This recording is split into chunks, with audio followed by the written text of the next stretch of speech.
The next topic in cell injury that we'll be starting with is definitely very important, and as you all know, this is a Nobel Prize winning discovery, so we obviously have to know every detail about it. The name of the topic is autophagy, and as the name suggests, if you break it up into two parts, you'll understand. Auto means self and phagy means eating. So if they ask you, and they have asked you as a previous year question, that what is self-eating, and in other words, they also labeled it as something known as cell cannibalism. If you look at your previous year questions, you will definitely find this one. So what is cell cannibalism, or what is self-eating? We're eating our own cells, and that is autophagy. Now guys, why is this so important? Because in 2016, the Japanese scientist who discovered it, Sir Yoshinori Ohsumi, he received a Nobel Prize. So he gave us all the mechanisms.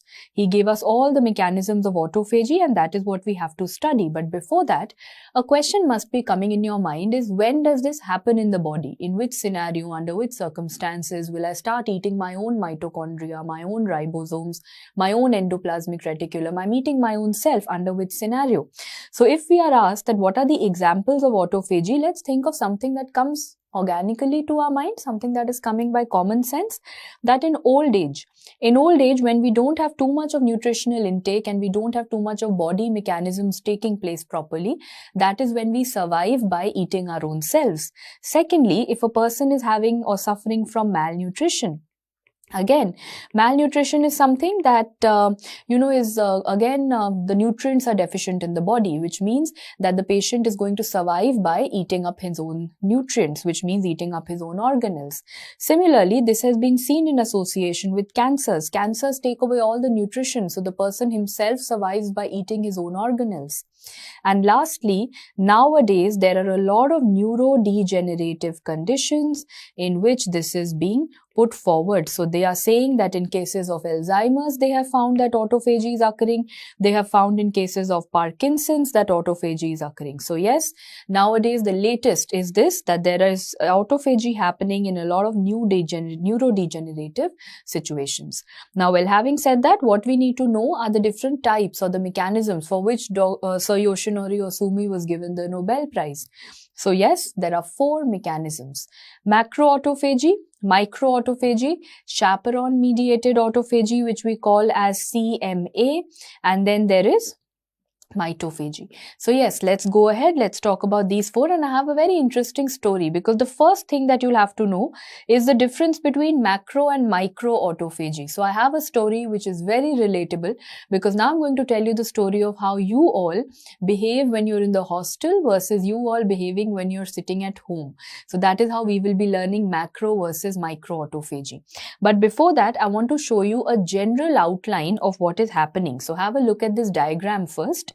If you can look at what is happening over here, you have a cell. You can see so many organelles of that cell. You can see the mitochondria, the endoplasmic reticulum, the ribosome. So many organelles are seen over here. Now, if I want to eat my own organelles, for example, I want to eat this set of organelles. What am I going to do? Whenever you have to eat food, what do? You take a plate and you keep all your food in that plate properly, right? So what have we done? We have decided that we are going to make a plate around it. What is this plate known as? This plate is referred to as a phagophore. That is what I'm trying to form. I'm trying to form different stages of a phagophore. So this has just started forming. You've just started making the plate. Gradually, you are seeing you are completing the plate, right? You have completed the plate. So what is it now known as? Now it is known as APS. Now it is known as autophagosome. Now it is referred to as autophagosome, right? So now all your food is kept on a plate, and that plate is known as APS, autophagosome. How will you eat it? You need you need lysosome.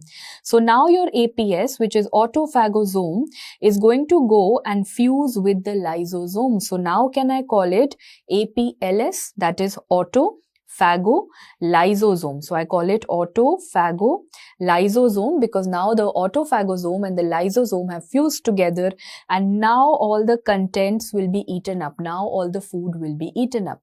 Do you know which kind of autophagy was this? This is referred to as macroautophagy. This is just a brief outline of what has occurred in macro autophagy, because now I'm going to talk about it in detail with all the molecules involved. So have a look at it. When I'm talking about macro autophagy, the question that you get in the exam is, which is the autophagy in which the phagophore formation or the autophagosome formation, so the phagophore formation or the plate formation is occurring, in which you have a proper plate in which you keep all your food items. That is macro autophagy. So how does this happen? So let me tell you that this is a short diagrammatic representation of how I wanted you to learn it. So for example, guys, you want to eat, say you want to eat the endoplasmic reticulum and you want to eat a few ribosomes. So if you want to do that, what are you going to do? So when we are talking about macro autophagy, you are going to keep all of this in a plate. You are going to keep all of this in a plate like this. That is known as what? That is known as the phagophore. Like I said, when you start making a plate, that is known as phagophore. And do you know who helps in the formation of this phagophore? There is a molecule known as ULK1 complex. So remember, ULK1 complex is going to start the formation of that plate. Now what do you want to do? You can see your plate is gradually and gradually elongating. It is gradually and gradually becoming bigger. So who helps in making the plate bigger? It is Becklin-1. So if they tell you to arrange in order, first ULK1 complex forms, then Becklin-1 is going to help in elongation, and finally who is completing the plate? Because as soon as the plate will be completed, what will I call it? I will call it APS. I will call it autophagosome. So who is helping in completing, which is the most important part? Remember, LC3. LC3 stands for light chain 3. Not necessary for you to know the full form, but remember who is finally completing the full plate formation, the autophagosome formation, is LC3. And you know what happens after that. Once the autophagosome is formed, whom is it going to fuse with? The autophagosome is then going to go and fuse with the lysosome to form autophagolysosome, and then finally all the substrates are broken. That is a entire detailed mechanism of macroautophagy. So they will ask you, which is the first thing to occur? It is going to be ULK1 complex. The next molecule to help is going to be the Becklin-1. The next molecule to help is going to be LC3, and finally the process is complete. Do you know why is this LC3 important? Because later on, if you are asked what is the marker of autophagy, which is a very famous question nowadays, the marker of autophagy is going to be LC3. Now, well, having said that, please remember something advanced that I want to teach you. Please, you will always wonder that when do I decide that should autophagy start in my body, should it not start in my body? So how do I decide that? That is decided by a molecule known as mTOR. Please remember, that is decided by a molecule referred to as mTOR. So what do I need to know over here? So till the time I am well fed, my tummy is full, I've had good food and everything is going fine in my body, mTOR is present in abundance. Okay, so mTOR will say that till the time you are well fed, your tummy is full, you are doing well, you've got good food, I am good. And if you're well fed, do you want to eat your own self? No, when I'm getting enough food from outside, I don't want to eat my own self. I don't want to cause any autophagy. I don't need it. So mTOR is very good and very well present in a well-fed state.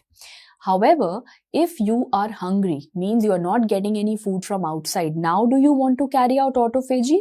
Yes. So please remember, till the time you are well fed, mTOR is going to be present. This means, will you carry out autophagy? No. It is going to inhibit ULK1. You will not start the process. If you are well fed, you don't need autophagy. On the other hand, if you are in a state of malnutrition, if you are very, very hungry, do you want to eat yourself? Yes, I need food from somewhere. For survival, we will have to eat ourselves. So what will you go and inhibit? You will inhibit this mTOR. You will tell this mTOR that please don't work. Right now, I want autophagy. I want some food. So let me do autophagy and get some nutrients from my own self. So simple. Can I say it's an inverse relation? If mTOR is there, autophagy will not occur. If mTOR is not there, autophagy will occur. So simple as that. mTOR is inversely related to the entire mechanism of autophagy. Repeating once again that if mTOR is already present, autophagy is going to be inhibited. When mTOR will be inhibited, that is when autophagy is going to occur. That is how you learn it. And that is the process behind macroautophagy. So, what is the process behind microautophagy then? One of the simplest processes that I have. So, what do I need to know about microautophagy? So, let me say, for example, if this is a cell, right? And this is the cell which says that I have my ribosomes, lysosomes, endoplasmic reticulum, all of that. So let's draw a bigger cell. If I look at this, for example, now I say that I want to eat my own ribosome and my own, endoplasmic reticulum. How should I eat it? So am I going to make a plate like earlier? No, I don't have so much of time. This is a micro process. It's a shorter process. So that basically means that whatever I'm wanting to eat, I just engulf it. Simple. This is going to be taken up by endocytosis, whatever you're wanting to eat. So for example, this was a ribosome. For example, you decided that I want to eat a ribosome. So remember, it is taken up by which mechanism? It is taken up by endocytosis. Who is taking it up? The lysosome. The lysosome is ultimately going to eat everything and digest it, right? So the lysosome says, no, there's no need to put everything in a plate. Let me just pick up the food and eat it like that. That is a process called endocytosis. So what did I gather out of this? That is why I told you the story of you in the hostel versus you at home. Now I'll explain that story to you. So tell me one thing. When you are in the hostel, do you have plates and cutlery and spoons and all of that? Or what do? You order food and all of you get a box of pizza and then you just directly eat the piece, and then you have a struggle also that who will get maximum pieces, because if there are too many people, it's going to finish off too early. So do you have table manners and plate and laying down the table? Not at all. So when you're in the hostel, means you are following microautophagy, means there is a direct uptake by endocytosis. There is a direct uptake by endocytosis. On the other hand, when you are at home, macroautophagy, when you are the king at home, all of you know, when you go home, especially after a long break, how do your parents and your relatives treat you? So they give you all VVIP treatment. They'll give you good food, 7-course meal. They will put it in a plate, lay the table in front of you. So when you put all your things to be eaten in a plate, what do you call that? Macroautophagy. So where do you have that autophagosome formation? The plate, the autophagosome formation is going to occur with macroautophagy. So simple, repeating, macroautophagy is you at home, where you eat everything by putting it in a plate in an autophagosome, whereas microautophagy is you in the hostel, where you don't have all those cutlery, so you are directly going to pick up the food and put it into your mouth. That is endocytosis. I hope you'll always remember this. Now coming to the third one, and that is CMA. What is CMA? First, let us do the full form. CMA stands for chaperone-mediated autophagy. CMA stands for chaperone-mediated autophagy. And what do I need to know in this? First, I need to know what is the meaning of the word chaperone. So, chaperone is something that is going to correct any misfolded protein. Any protein which is trying to act abnormal. Any protein. So, you know proteins fold. So if protein is like a student in the class, okay. So a student in the class can either be a very, very good student, he's going to fold, protein is going to fold very, very well, or a student can be a naughty student. So the protein over here is a naughty student. It has folded in any random, this kind of a manner. Who is going to be the teacher who will come and correct this naughty student? Chaperone is the teacher who has come and said that I will correct this naughty student. So chaperone corrects all these jumbled up proteins. Okay, so give me an example of a chaperone coming to your mind. Example, heat shock proteins. Heat shock proteins are chaperones. So can I say chaperones are teachers? I am the chaperone for the day. So for example, I am a teacher in a school. I am the chaperone and you are one of those naughty students. You are one of the misfolded proteins. So what am I going to do? What should a good teacher ideally do? First is, if you are the misfolded protein, you are the naughty student, I will first counsel you, I will teach you, I will tell you that, you should get folded properly. You should work fine. So I will always try to teach you first. But if you don't listen to me, what will I have to do? I will have to take you to the principal and get you expelled out of school. Same is happening over here. So please remember, whenever there is, I'll draw this again, whenever there is any misfolded protein, you know who comes and gets attached onto it? The teacher, the heat shock protein, the chaperone, it comes and gets attached onto it and tries that the protein should be okay. But this protein is a very naughty student. It is not listening to the teacher. So what will this teacher say? You're not listening to me. I'm taking you to the principal. Who is the principal over here? The principal, of course, over here is the lysosome. So yes, this teacher says, heat shock protein says, I'm taking you to the lysosome. To enter the principal's room, you have to open the door. Now you have to enter the principal's room. So that door is the question that you are asked. What is the door that you have to open? So remember, lysosome associated membrane protein. Lysosome associated membrane protein, LAMP2A, that is the door that you have to open. Lysosome associated membrane protein, this teacher opens and says, okay, I am now taking you inside the principal's room, and inside this room you will be expelled out of school. So this lysosome will do what? Lysosome is going to remove this protein, because you don't want to keep any misfolded protein, anything wrong in the body you don't want to keep. So lysosome is going to remove it out. So the question that you get over here is, LAMP2A is used in which autophagy mechanism? LAMP2A is used in the chaperone-mediated autophagy mechanism. I hope everyone's understood. A very rapid 30-second recap. Remember, what are chaperones? Chaperones are teachers. They are heat shock proteins which correct the naughty students, the misfolded proteins. So this chaperone is trying to correct this misfolded protein, but it's not listening. So where will it take it? It will take it to the lysosome. Inside the lysosome, to enter the lysosome, how does it go through it? It goes via the LAMP2A protein, and inside the lysosome, this misfolded protein is going to be dissolved out. Finally, coming to the last autophagy, and that is the mitophagy, and there is nothing very fancy about it. You know what is mitophagy? Mitophagy is a type of macroautophagy. Mitophagy is a type of macroautophagy. Do you remember macroautophagy? Macroautophagy was when you were sitting at home and you were getting a nice VVIP treatment. Everyone was giving a plate to you to eat.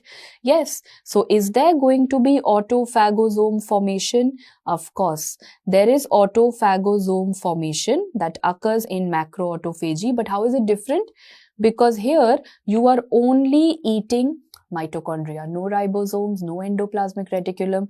There is only eating of mitochondria. So basically, this is just like any other macroautophagy, but when I'm only and only eating mitochondria, I've called it mitophagy.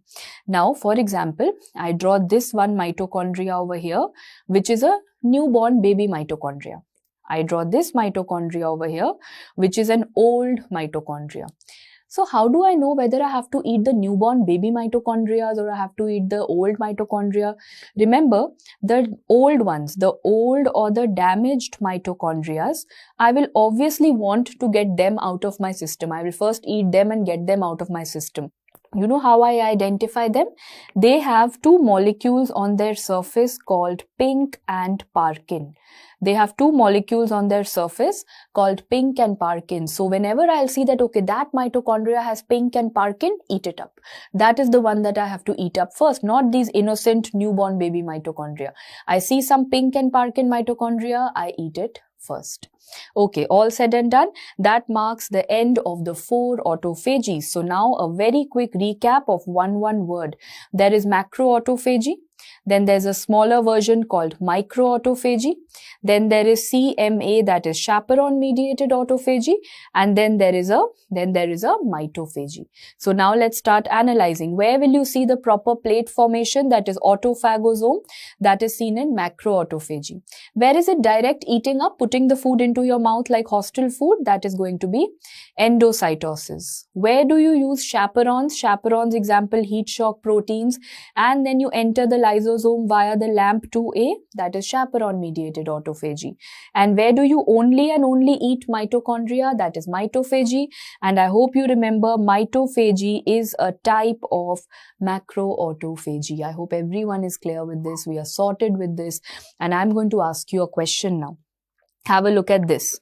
I've got you a cell over here. You need to tell me which kind of autophagy is occurring. So starting with the first one, I see there are some organelles, and around those organelles there is some kind of plate that is forming.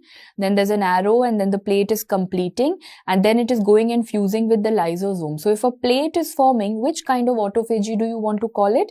I would want to call it the macroautophagy. On the other hand, look at the other part of the story. The other part of the story is that the lysosome is directly just picking up the food and eating it. There is no plate, no phagosome, nothing. What is this autophagy? This is then known as the microautophagy. So I hope if it comes as a diagrammatic representation also you will be able to note. I hope that is okay with everyone, because now we are going to study some markers and diseases. So first, markers, genes and diseases. So what is the marker of autophagy? Remember, the marker is LC3, that is light chain 3. That's a previous year question, very, very important. Marker is LC3. Next, what is going to be the most important gene for autophagy?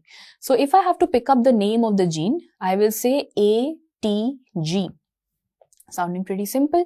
So most important gene is ATG1, because there are lots of numbers. Okay, you don't have to learn all the numbers. ATG1 first is the most important.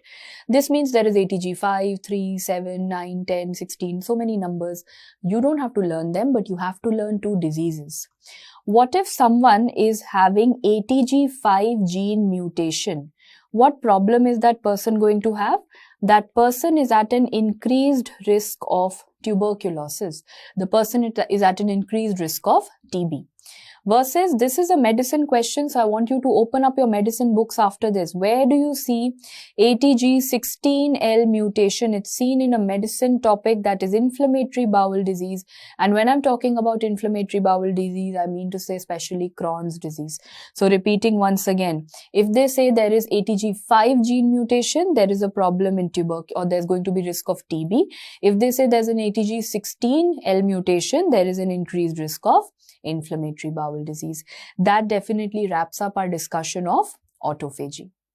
The next topic that we are starting with in cell injury is cellular aging, and it's one of the most important but also very interesting at the same time. So let's begin with cellular aging, guys. So obviously a question comes to all of us, and that is, why are we getting old? And no one wants to get old, of course, but that is how life is. You are going to get old, of course, and you should accept it gracefully. So when we are saying cellular aging, the first question that has obviously come to your mind is, why are we aging? Why are we getting old? So I will first tell you the cause, which is the most common cause, and that is free radical injury. We are getting exposed to so many things on a daily basis. That is the reason, like so many poisons, so many chemicals, pollution, right? That is why we are making too many free radicals, and that is the most common cause of cellular aging. Other than that, there are other causes, like which I'm going to explain, how the telomeres are going to get shortened. There is telomere shortening that is happening. So that is another reason. Next, we are becoming more and more resistant to insulin. There is insulin resistance. That is the reason not only are we getting diabetes as we are getting old, not only do we get diabetic, but we also get old because of this reason. So there is insulin resistance. And lastly, the DNA repair has become faulty. You know, till when will our DNA keep repairing? At an age, after some time, your DNA also starts getting old. So remember, there are DNA repair defects that are going to take place. So the most common reason, I again repeat, the most common cause of cell injury will be free radical injury, which I will teach you in the next section. But for the time being, I'll talk about one of the second causes, that is telomere shortening. That requires a little bit of description. So what exactly is a telomere? First, you will have to explain to me or understand with me what exactly is a telomere. So remember, if we draw a particular chromosome like this, TE for telomere, TE for terminal. This is where the telomeres are going to be. So telomeres are, like I said, TE. Telomeres are present at the terminal ends of a chromosome. They are present at terminal ends of a chromosome. Okay, so you know, when we are born, at birth, we have thousands of telomeres at all the ends. At all the ends, we have thousands of telomeres. You know what is the sequence of one telomere? One telomere is going to have a sequence of TTA triple G. TTA triple G is one telomere. Like this, we have multiple thousands of telomeres. But as we will have cell division, with each cell division, the telomeres will become short. The telomere is going to become short, and that is the reason that we are aging. So just giving you an example, at birth, there's a child, there's a tiny little kid. At birth, he has 1000 telomeres, just a random number, okay, 1000 telomere. So please remember that as he will age, he will divide, his cells will divide once, twice, thrice, 100 times. So you will realize that every time the cells are dividing, from 1000, the telomeres are becoming 900. Next division, 700. Next division, 500. Next division, 200. So with every division, the telomeres are becoming shorter and shorter and shorter. That basically means that the telomeres will ultimately finish one day, and that is when we will say this person has become old. So like I said, what is the cause of aging? In front of you, one of the causes of aging is the telomeres becoming short. So there is a diagrammatic representation that you can very well see over here. As you can see, this is a chromosome in front of you. You can see what the terminal part has. You have TE terminal, TE telomeres, and you can see that as the cells are dividing. So see, initially you had so many telomeres. Once the cell divided, the white area, the telomeres are becoming smaller. Then the cell divides, the telomeres are further becoming smaller. Then the cell divides, and look at now, it's become white. The telomeres have vanished. That is when we say the person is becoming old. So is there anyone who can stop this? Of course there is someone who can stop this, and that is an enzyme called telomerase. So please remember, telomerase, it's actually an enzyme. It's a kind of a polymerase enzyme. It is an RNA dependent DNA polymerase. It's an RNA dependent DNA polymerase. So what is it going to do? It will prevent, it will say, okay, if you have 1000 telomeres, I will keep it at 1000. I will not let anyone, you will divide, but your telomeres will not go short. So please remember, it prevents telomere shortening. It prevents telomere shortening. It says, never mind, you divide, I will not let your telomeres shorten. So tell me, by chance, although that doesn't happen, but by chance someone is having too much of telomerase in the body, will that person's telomere ever shorten? Not happening.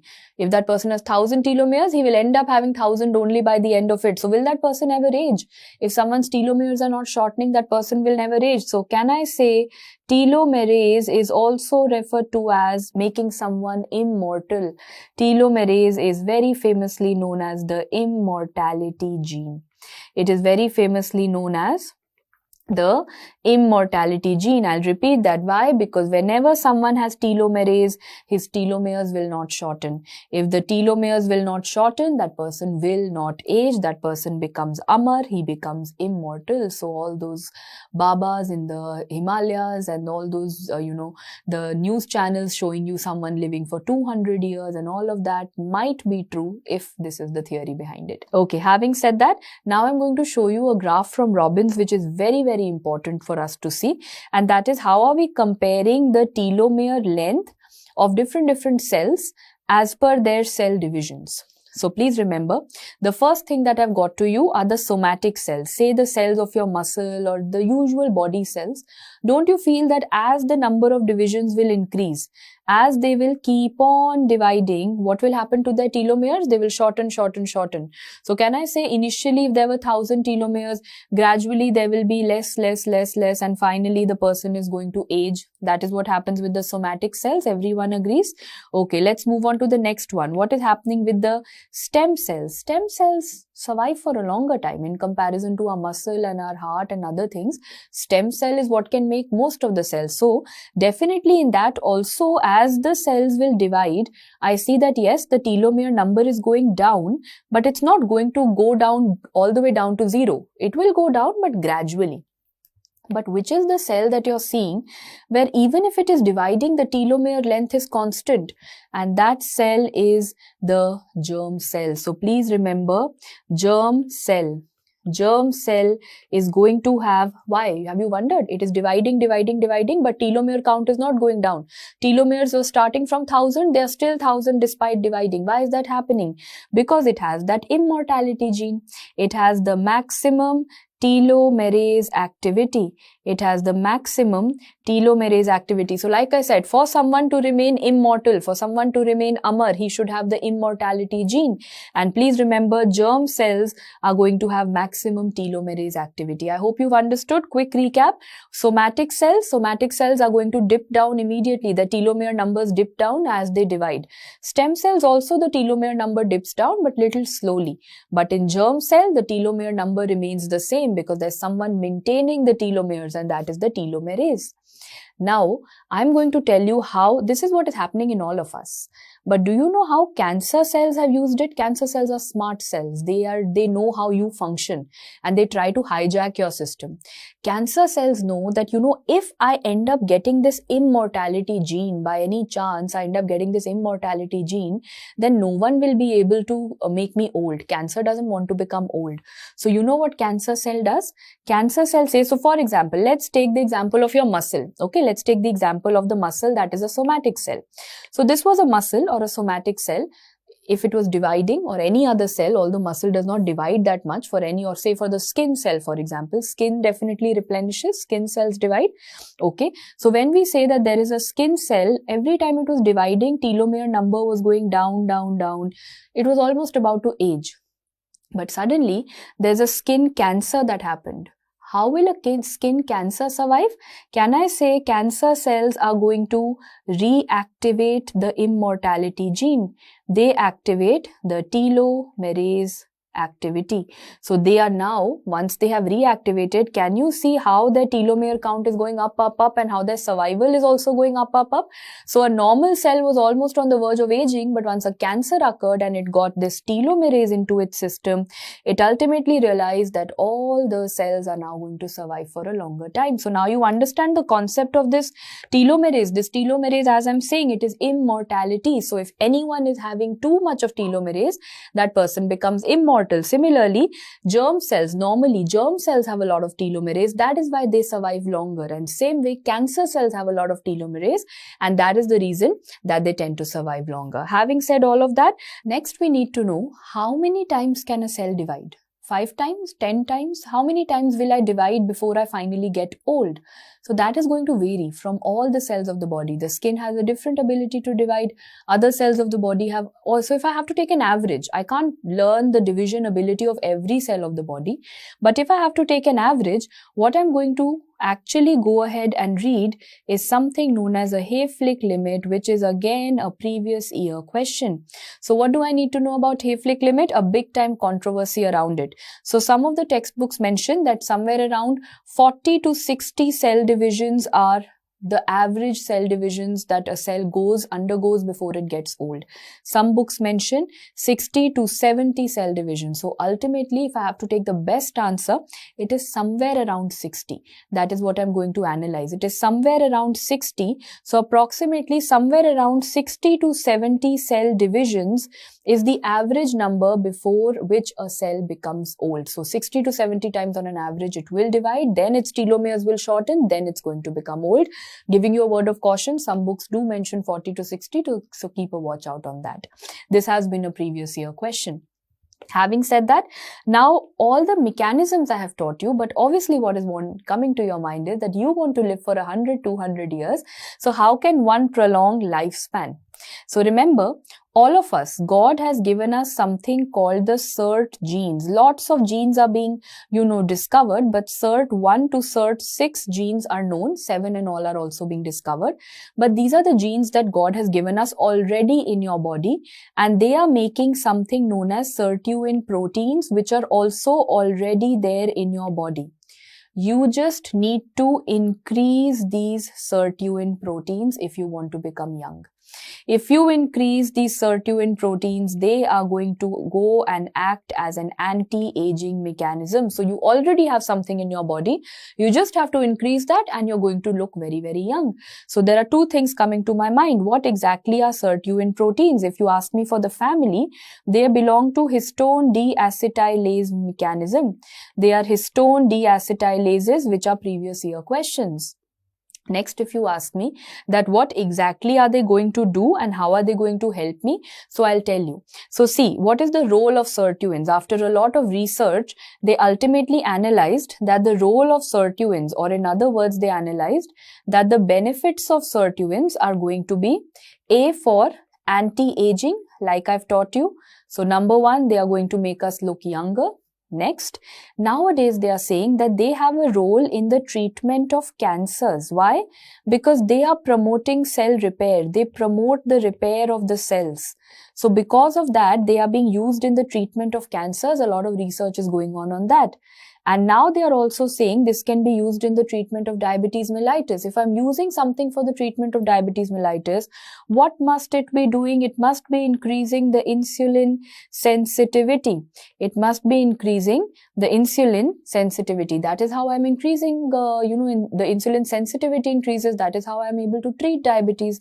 So finally, what are the roles of sirtuins? ABCDs, or in other words, what are the benefits of sirtuins? Number one, it makes us younger. Number two, it is going to help in treatment of cancer. Number three, it's going to help in the treatment of diabetes. So now when it's so beneficial, when sirtuins are so beneficial for all of us, don't you think you have the right to know how to increase them in your body? So the next question coming to your mind is, how to increase these wonder drugs, these wonder molecules in my body. So one is going to be a sad news and one is going to be a happy news, is how I've learned it. The sad news is you will have to go into calorie deficit. So that is why I was telling you the story of all those news channels covering some person who's lived for 100 and 150 years. He will always come to you and say that I am in prolonged fasting. I haven't had food in the past 20 years, or I'm on prolonged fasting, or I only have one meal a day. And that OMAD, 1 meal a day diet, also became very, very famous after that. So yes, actually, so again, this is not totally proven, but a lot of research is going on that the more amount of calories you decrease in your system, that is how you will increase sirtuins. And if you increase sirtuins, you will look young. So is this a good news? No. Who doesn't like food? Calorie deficit sounding like a bad news, sad news. But what is the good news? Yes, a certain amount of red wine consumption. So good news for some, certain amount of red wine consumption, that has been associated with increase in sirtuin. So are they trying to promote that I should eat less and drink more? No, that is not your take-home message. So don't make a take-home message based on your own wishes. So, but yes, for learning, you can do that. If I eat less and if I drink more, particularly red wine, then there is a probability that the sirtuins will increase and then I will live longer. But all of this is under research. How much of calorie deficit has to be done and how much of red wine consumption has to be done, that has not been established. So again, like I said, don't make take-home messages on the basis of the wishes that you have. Having said that, I've spoken a lot about how you can look younger and how you can live for 200 years. Now I'm going to go to the opposite end of the spectrum, which will remind you of a very, very famous movie, Bollywood movie, and that is to do with premature aging. So yes, progeria definitely comes to your mind, right? But that was a Bollywood film, guys. When we say progeria is not one disease. Like in the Bollywood character, they showed you that the child had progeria. But no, progeria is not one disease. Progeria is a syndrome. It has many diseases under it. So we call it the progeroid syndrome. That is what we call it, progeroid syndrome. And how many types does it have? It has many, 7, 8 types under it. I'm telling you the most important. The first one is Werner syndrome. Do you think that character in the Bollywood movie Pa had Werner syndrome? No, not Werner's. I'll tell you why. Because do you know what is Werner syndrome? Werner syndrome is adult progeria syndrome. Werner syndrome is adult progeria syndrome, means whatever is going to happen will happen in adulthood. The person during his childhood, 10 years, 12 years, 14 years of age, he's kind of okay. But when he starts going towards adulthood, somewhere near 16 and 18, that is when suddenly he starts becoming old very quickly. So remember, this is not at all going to be an early onset disease. This is a later onset disease, and this came as a question in your previous year exam. What enzyme is defective? Remember, there is a DNA helicase defect that we notice. There is a DNA helicase defect. Well, having said that, then what was the disease that was shown in that movie? That disease was Hutchinson-Gilford syndrome. So let me first show you a picture. Have a look at this. Does this character remind you of exactly what was shown in that movie also? A child, and at the age of 5 and 6 only, he had cataracts. At the age of 8 or 10, he started developing stroke. He died of a stroke at the age of 12. That is how the movie was. So he was becoming old very quickly, even in his early days, even in his childhood, and that is Hutchinson-Gilford syndrome. So first, I'll come back to this picture. Remember, Hutchinson-Gilford syndrome is defined as, so they will ask you, firstly in terms of the onset, yes, this is going to have an early childhood onset. And secondly, in terms of defect, remember it is said to be LMNA gene defect. It is an LMNA gene defect. LMNA means what? LMNA means lamin. So now you will ask me, what is lamin? So now coming back to that picture, look at this. This is the nucleus. This is a normal nucleus, a nucleus of a healthy person. Why is the nucleus of a healthy person looking so nice and round? Because the lamin protein and the lamin gene is normal. LMNA gene is normal. That is why the nucleus is so nice and round. But when I say this is the nucleus of a Hutchinson-Gilford patient, can you see how irregular and folded it has become? Because the lamin protein or the LMNA gene has basically become defective. So can I say that LMNA gene is needed to maintain the nucleus in a proper shape, and if LMNA gene is not working properly, the nucleus is not going to work properly, and that is when this patient develops Hutchinson-Gilford syndrome. And they are very particular. Options will be given as LMNA, LMNB, so lamin A gene, lamin B gene. So be very clear, lamin A gene causes a problem. So indirectly, can I say Hutchinson-Gilford syndrome is a laminopathy. It is a laminopathy. In fact, guys, laminopathy because it's a lamin problem. In fact, I don't know how many of you have read this in the news, but recently they've also come across a drug. Yes, if you want to know about it from your medicine point of view. So they are doing a trial of a drug called lonafarnib. They are doing a trial of a drug called lonafarnib, and how will you learn that? So farnib will help you learn. It is a farnesyl transferase inhibitor. So you might have read this in one of the news articles. It is a farnesyl transferase inhibitor, and now this is under trials, and they are saying that, you know, what will it do? It will just correct the nucleus. That is what it's doing. So your nucleus was all, the nucleus in this patient was all irregular and all.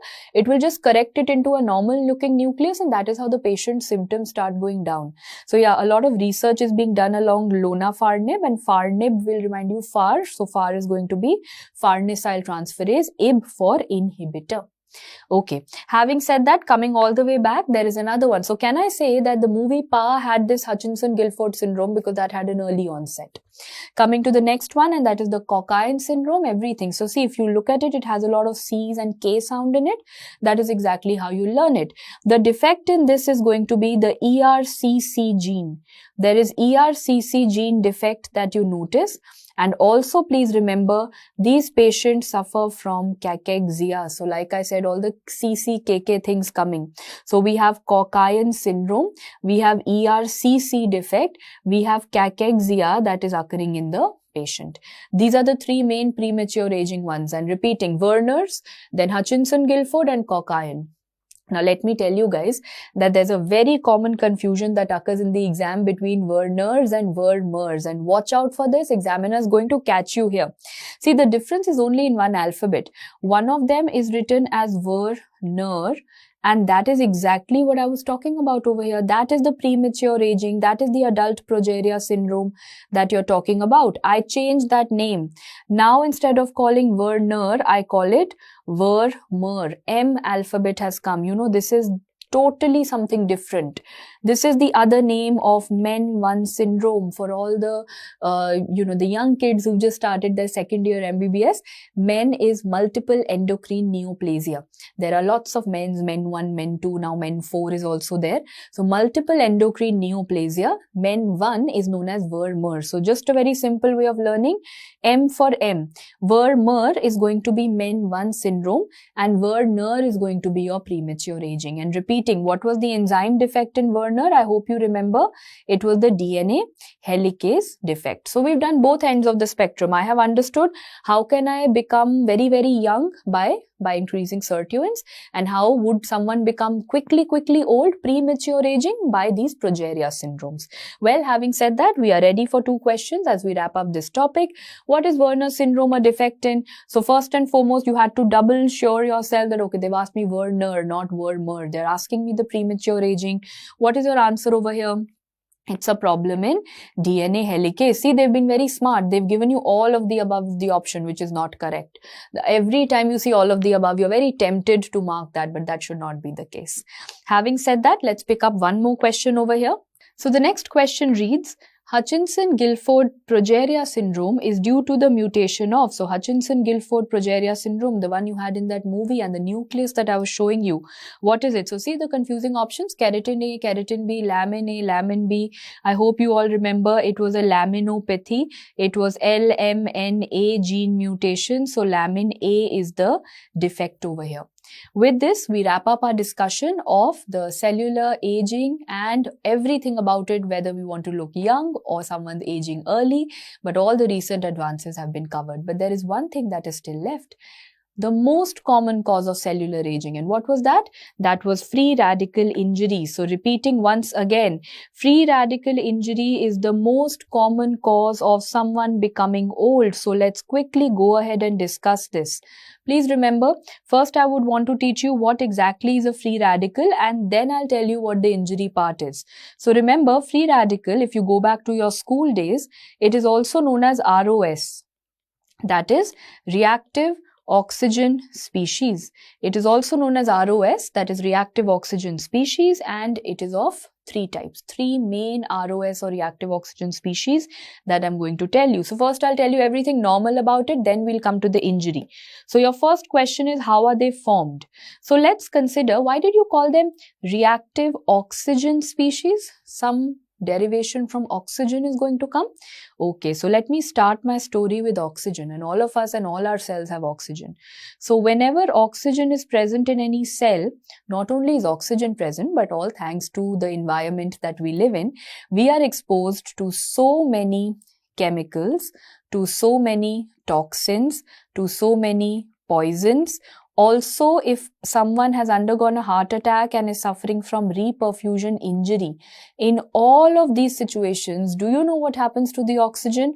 The oxygen changes into a free radical called superoxide. It changes into the first free radical, that is superoxide. I told you 3 free radicals. Let's move forward. The next one that is going to form is going to be in the presence of SOD. What is SOD? SO I already know. SO stands for superoxide. D stands for dismutase. So in the presence of superoxide dismutase, here I have the second free radical in front of me, H2O2, which everyone knows is hydrogen peroxide. It is hydrogen peroxide. That's the second free radical. Now comes the story of the third and an important free radical that is formed called OH. What is OH? OH stands for hydroxyl. OH is going to stand for hydroxyl. And who made it? So listen to me very carefully. Either this has been formed in the presence of iron, or it has been formed in the presence of copper. And for iron, they ask you which form of iron changes to what. So please remember, Fe2 plus form of iron changes to Fe3 plus form of iron. If I had to write it in chemistry, what would I write? Fe2 plus is the ferrous form and Fe3 plus is the ferric form. So there's going to be a conversion from ferrous to ferric, and that is a PYQ. What changes to what? Ferrous to ferric happens. Only then can this H2O2 change into the hydroxyl ion. And do you know what is the name of this reaction? This is known as the Fenton's reaction. So now I feel it is so simple to learn because I have the word Fe, which is reminding me of iron, and I know this is the iron wala reaction. So what is Fenton's reaction? Fenton's reaction is the iron wala reaction. Easiest to learn. Let's do a very quick recap of what are the three free radicals. The first one to form is superoxide from oxygen directly via chemicals and poisons. Next, superoxide is acted upon by an enzyme called superoxide dismutase, and that changes into the second free radical, that is hydrogen peroxide. Hydrogen peroxide is acted upon by metals like iron and copper, especially iron in Fenton's reaction, and that forms the third free radical, that is hydroxyl. So now I have a total of three free radicals. The first one is superoxide, the second one is H2O2, the third one is hydroxyl, and they will ask you which of these is the most potent or the most dangerous, and that is going to be the hydroxyl, the last one. Save the best for the last. So the most potent one is going to be the hydroxyl one. Now, obviously, if God has, God is watching all this. God is seeing that so many free radicals are forming. So first, God would want to know, what are they doing? Are they doing any harm to us? Of course. So what harm are they going to do? Coming back now, what are they going to do? How are they going to harm me? So please remember, they cause lipid peroxidation. They are going to break all the lipids. Not only the lipids, they also break the proteins, the nucleus. Basically, our cells are going to go away, and that is why we are aging, right? That is the reason that we are becoming old. So put a logic into it. These free radicals are doing lipid peroxidation. And in the previous segment of this chapter, I told you that whenever lipid peroxidation will happen, one pigment is going to form because of it. And that pigment is also seen in all old 83, 84-year-old kind of people. What pigment is it? That is the lipofuscin pigment. So I hope everyone is able to do that correlate, that lipofuscin was said to be the telltale sign of what? That brings you back to correlation. Lipofuscin is said to be the telltale sign of free radical injury. It is the telltale sign of free radical injury. Yeah, yes. So I hope all the correlations, it's not just individual topics, you have to get them back together in one place. So yes guys, having said that, it's a telltale sign. Why? Because these free radicals cause lipid peroxidation, and that results in lipofuscin formation. So when God is watching all this happening, God is going to send you some protectors. How do we protect ourselves? So first and foremost, this will remind you, and you might feel that through the screen you are watching your parents, because don't your parents keep telling you all the time that have some fruits, have some good healthy diet, have some good antioxidants in your diet, juices and seasonal fruits, seasonal vegetables, and what do? You listen to them, put the phone down, and in your hostel you end up making Maggie. But all said and done, why is it said? Because your diet should have certain antioxidants, and maybe now next time when they say that to you, you won't be able to argue because you've read this topic. Antioxidants like what? Vitamin A, C, E, selenium. So at least A, C and E. So your diet should have all of these because they will protect you. They will fight against free radicals.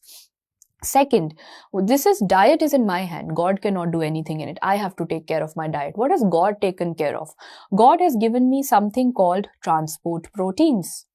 God has given us transport proteins, and I'll tell you the name of two transport proteins. One of them is going to be transferrin and the other one is ceruloplasmin. The other one is ceruloplasmin. So what does transferrin transport? Transferrin goes along with iron. It has it in its word. Transferrin goes with iron. Ceruloplasmin again has C for C, goes with copper. So simple. Transferrin is going to go with iron. Ceruloplasmin is going to go with copper. So why has God given you these two transport proteins? Because God believes that see, I'll give you again something relatable. Whenever you get into a relationship, you get so busy in that relationship that you forget everything else. That happens to all of us. Yes. So same way, God decided that let me keep iron and copper very, very busy in a relationship. Iron is gone in a relationship with transferrin, copper has gone and got busy with ceruloplasmin. Will they have time for anything else? No. Will they have any time for these Fenton reactions and these other reactions now? Will they form any radicals? They will not. So are you protected indirectly? Yes. So see, God has acted so smart. God has sent them in relationship with transferrin and ceruloplasmin so that they don't have any time for Fenton's reaction. Coming to the third thing that God has done for you, and He has given you certain enzymes. To explain those enzymes to you, I will quickly write that pathway once again.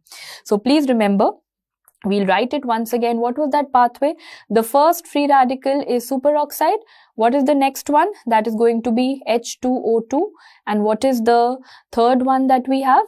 After H2O2, we have hydroxyl. So please remember that now I want to break all of these. What enzymes has God given us? God has given us an enzyme called catalase. Catalase is going to break this H2O2 into what? Into simple things, water, oxygen, harmless for me. So catalase is one protective enzyme. Then God has given us the next protective enzyme, and that is glutathione peroxidase. God has given us glutathione peroxidase, and that is again going to break it into simple things like water and oxygen, harmless things. So what are the two protective enzymes? Number one is catalase. Catalase acts on what? Catalase acts on H2O2. Next, God has given us the glutathione peroxidase. What is glutathione peroxidase going to act on? Both. It will act on H2O2 as well as on hydroxyl. So these two are taken care of. No one is breaking superoxide. I have no enzyme. There is no enzyme. How do I break this? So then I had to do smart move. I said there's no one to break it, but if I convert it into H2O2, then there are a lot of people to break H2O2. So who converts it? Superoxide dismutase is going to convert it. So can I say that superoxide dismutase was actually forming also, but indirectly is a protector also? Because if it will form H2O2 only, then that catalase is ultimately going to come and break it, right? So finally, if someone asks you which are the enzymes which are protective, remember the first one is superoxide dismutase, the next one is catalase, and the next one is glutathione peroxidase. This is a previous year question that all of us have. Repeating, superoxide dismutase, catalase, and glutathione peroxidase, out of which now I want to tell you a little bit of clinical correlation. Please remember that there are two things. There is something called superoxide dismutase, which can occur in the cytoplasm, that is cytoplasmic sod. This is known as cytoplasmic sod. And the other one is going to be known as the mitochondrial sod. The other one is referred to as mitochondrial sod. And why do I want you to know that? Because the cytoplasmic is made up of copper zinc. That is copper zinc superoxide dismutase, and the mitochondrial is manganese superoxide dismutase. So easy to learn is M for M. The cytoplasmic one that we have, the cytoplasmic one is copper zinc SOD, and the mitochondrial one is the manganese SOD. Why am I teaching you so much about SOD? Because if someone is suffering from SOD1 gene mutation, that is a question that you get in your medicine. What is the disease that happens? ALS. ALS is what? Amyotrophic lateral sclerosis. ALS is amyotrophic lateral sclerosis. So ALS happens, and if you go now to all the way back to your, going forward to your CNS chapter, you will see that microscopically I have told you it shows you Bonina body. So I'm going to finish off ALS here for medicine and for path. Remember, ALS is a mutation in what? It is a SOD1 gene mutation.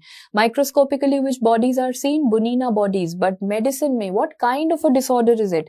Is it an upper motor neuron disorder or a lower motor neuron disorder? Remember, it is both, and that's a question that has come in your previous year. all questions of ALS are done, and you all remember and know and have read about it that Stephen Hawking had ALS, amyotrophic lateral sclerosis. So number one, what kind of a disorder? Upper motor, lower motor, both kind of a problem. What mutation? SOD1 mutation. What is it going to show you microscopically? Bunina bodies. And that is why I was emphasizing so much on superoxide dismutase. Yes, definitely with that, you have wrapped up your free radical. You've understood how they are formed, how God is protecting you.